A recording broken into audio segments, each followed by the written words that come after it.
रविकांत जी।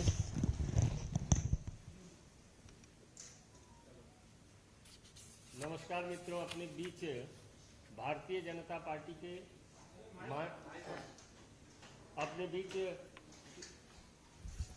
अपने बीच भारतीय जनता पार्टी के माननीय राष्ट्रीय प्रवक्ता श्री गौरव भाटिया जी हैं। मेरा विनम्र निवेदन है माननीय गौरव जी से कि आपको संबोधित करें। बहुत बहुत धन्यवाद संजय मयूख जी। सभी पत्रकार बंधुओं को नमस्कार। इस प्रेस वार्ता में आज एक ऐतिहासिक निर्णय श्री नरेंद्र मोदी जी की नेतृत्व वाली सरकार के कैबिनेट द्वारा लिया गया है और ये फैसला जो है ये भारत का भविष्य और उज्जवल करेगा, हमारी सेना को और मजबूत बनाएगा और जो हमारे देश के युवा हैं उनको ये अवसर प्रदान करेगा कि वो देश की सेवा कर सकें।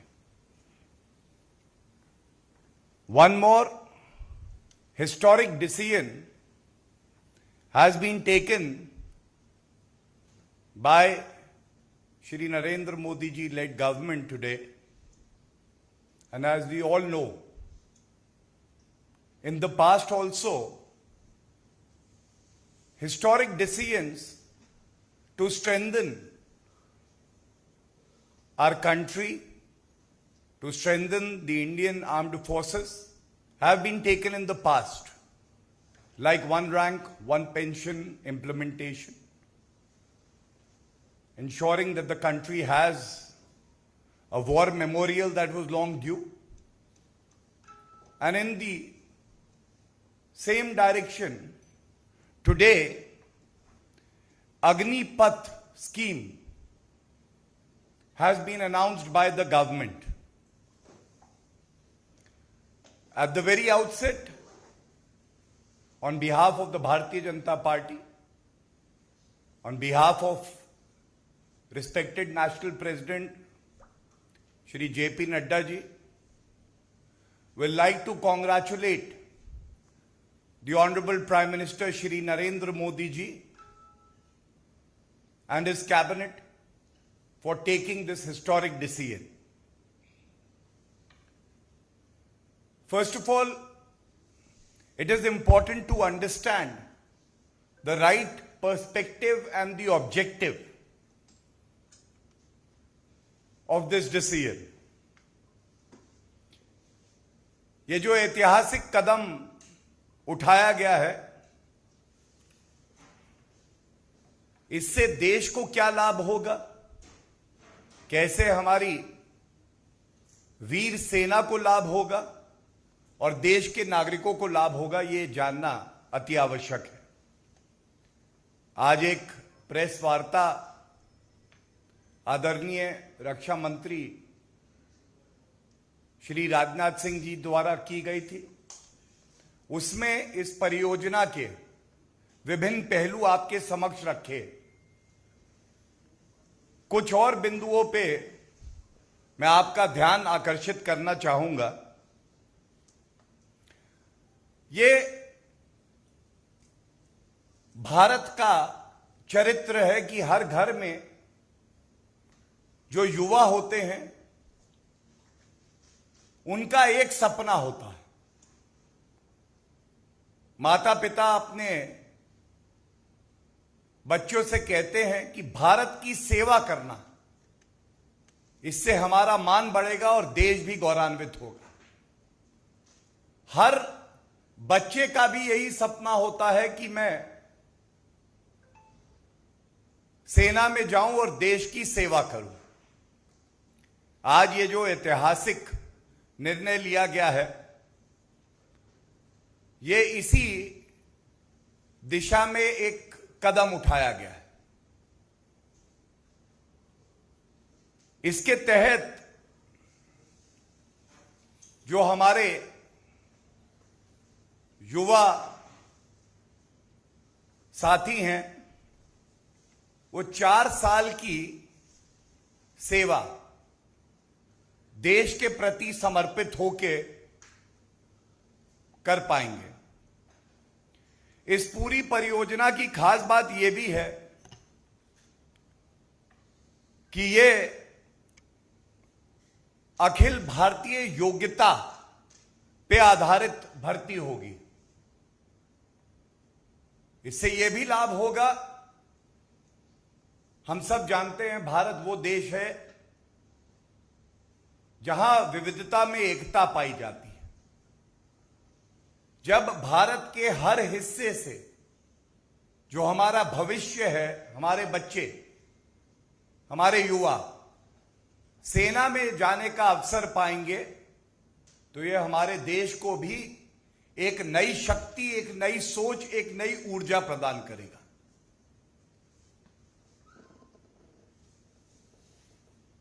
ये कहना भी गलत नहीं होगा कि आपको अगर एक बड़ा लक्ष्य प्राप्त करना है तो एक सोच दूरदर्शी होनी चाहिए। केवल सेना में भर्ती हो जाए लेकिन एक दूरदर्शी सोच ना हो, यह पर्याप्त नहीं है कि हमारा देश विश्व पटल पर अग्रणी भूमिका निभा पाए। लेकिन इस योजना के तहत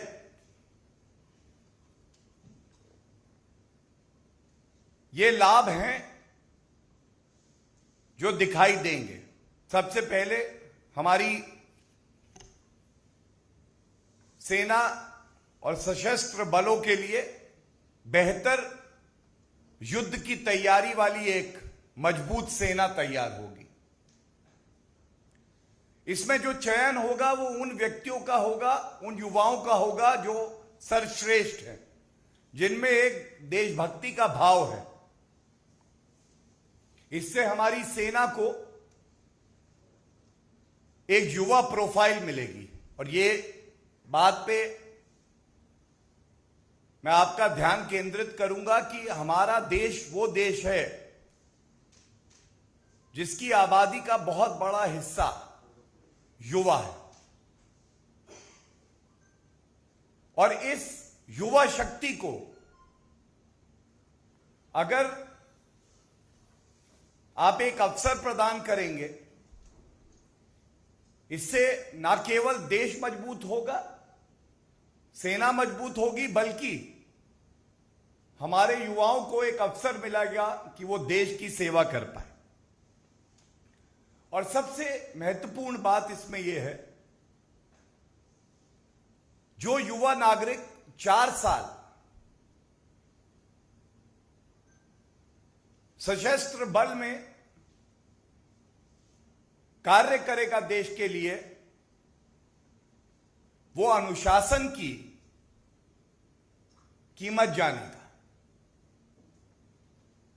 स्किल इंडिया एक बहुत बड़ा अभियान हमारी सरकार ने चलाया है, उसको भी इससे जोड़ के देखना चाहिए। यह तो हो गई बात हमारे सशस्त्र बल की। अब बात करते हैं अपने युवा नागरिकों के लिए। हम सुनते हैं, अक्सर कहा जाता है कि युवाओं के लिए अवसर, और ये हम जानते हैं इस सरकार की प्राथमिकता,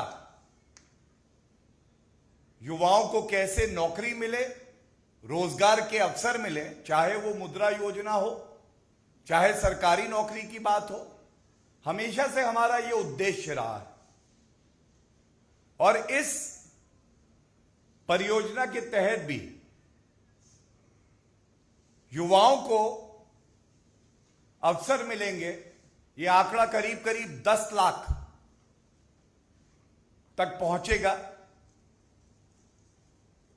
एक अच्छा आर्थिक पैकेज इसके तहत दिया जाएगा।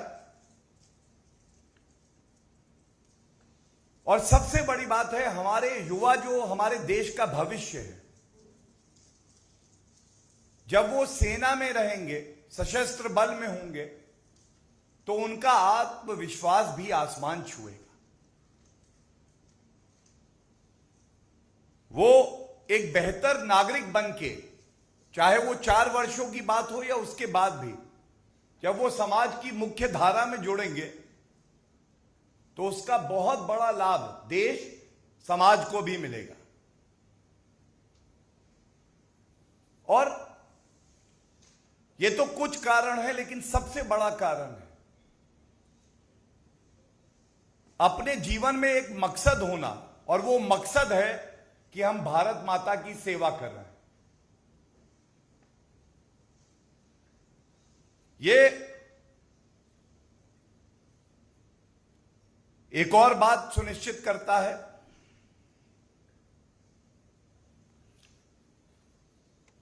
हम सब जानते हैं किस तरह से अगर विश्व पटल पर भारत को अग्रणी भूमिका निभानी है तो जो हमारी सेना हो, सशस्त्र बल हो, इनको कंपेटिटिव रहना है। यह एक ऐतिहासिक फैसला लिया गया है। कई और देशों की जो सेना है उसका अध्ययन करने के बाद किस तरह से अपने युवा टैलेंट, अपने युवा पूल को देश टैप करते हैं, और इसका अध्ययन करने के बाद ही यह फैसला लिया गया है।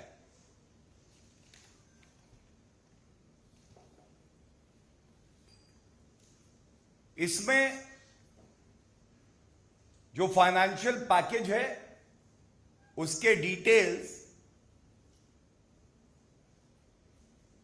जो सरकार द्वारा प्रेस वार्ता की गई उसमें दिए गए, लेकिन एक मोटा बिंदु मैं ये जरूर कहूंगा कि अगर कोई युवा अपने आप को देश की सुरक्षा के लिए समर्पित करता है तो ये जो फाइनेंशियल पैकेज उसे दिया जा रहा है, इसमें उसके और उसके परिवार का हित भी ध्यान में रखते हुए इस परियोजना को लाया गया है।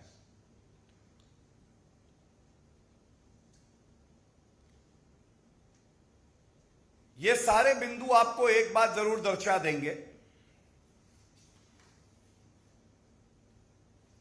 एक मजबूत भारत, श्रेष्ठ भारत के लिए आवश्यक है कि हमारे देश की कमान युवाओं के हाथ में हो। एक श्रेष्ठ भारत और मजबूत भारत के लिए यह भी आवश्यक है कि हमारी देश की जो सेना हो उसका मनोबल आसमान छुए। और यह कहना गलत नहीं होगा कि अग्निपथ परियोजना से जो अग्निवीर सामने आएंगे वो केवल भारत में ही नहीं, पूरे विश्व में एक मिसाल बन के सामने आएंगे। और अंत करूंगा उन शब्दों से जिन्हें सुन के हर भारतीय का सीना 56 इंच का हो जाता है। कैप्टन विक्रम बत्रा, उन्होंने कहा था कि हमारा तिरंगा हवाएं नहीं उड़ाती हैं, हमारा तिरंगा उड़ता है जवानों की सांसों से। और इसी भाव को मन में रखते हुए आदरणीय प्रधानमंत्री श्री नरेंद्र मोदी जी और कैबिनेट द्वारा यह एक ऐतिहासिक कदम उठाया गया है। भारतीय जनता पार्टी का सदस्य होने के नाते हमारे लिए भी एक गौरव का क्षण है। धन्यवाद। If there are any questions, we would be more than happy to take them.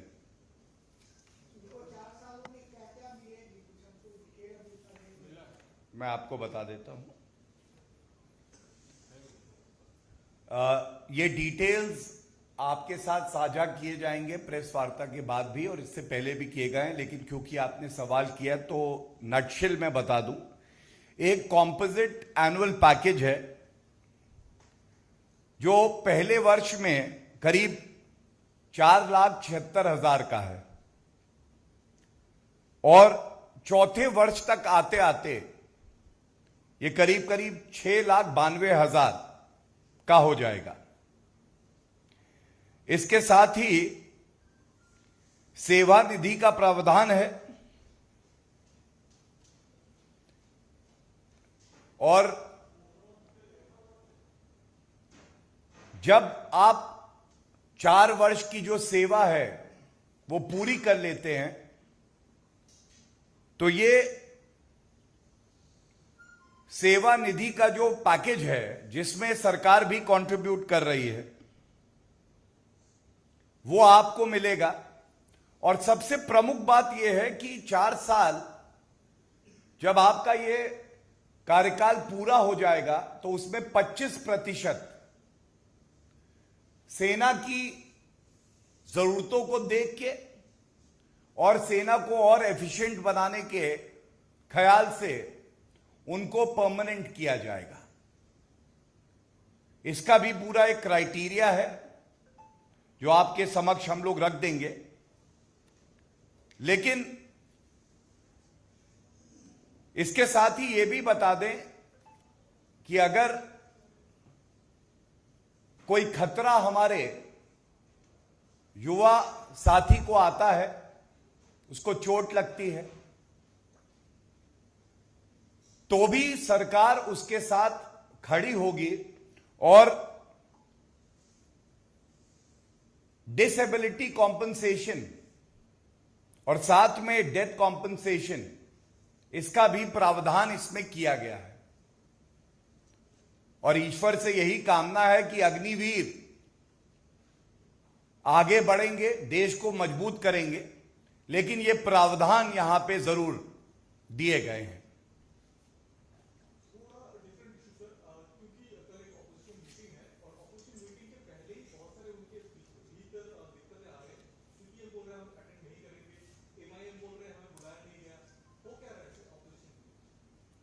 देखिए, ये बिंदु आप मुझे जानकारी दे रहे हैं, मैं इस पे कोई टिप्पणी अभी करने में समर्थ नहीं हूं। इतना ही कहूंगा कि एक सरकार का भाव है संवाद का, और वो भाव हमेशा रहेगा। धन्यवाद। कांग्रेस ने रिएक्ट किया है इस अपनी योजना पे। उसने कहा है कि 900 चूहे खा के दिल्ली राज को चली, और देश में इस वक्त सबसे लोएस्ट बेरोजगारी दर है। इसके अलावा रुपए का दाम नीचे गिर रहा है। पीएम कब तक ट्विटर खेलते हैं? देखिए, जब भी देश में कुछ सकारात्मक होता है, ऐतिहासिक होता है, तो वो चूहे खाने वाली बिल्ली रोती जरूर है। और उन्होंने शायद ये भी कह दिया कि सेना में पार्ट टाइम भर्ती हो रही है। तो मैं एक बात इस मंच से जरूर कहूंगा, देश के लिए समर्पित एक दिन जीवन का पूरे जीवन की चाटुकारिता करने से बेहतर है। ये जाके जरूर बता दीजिएगा। धन्यवाद।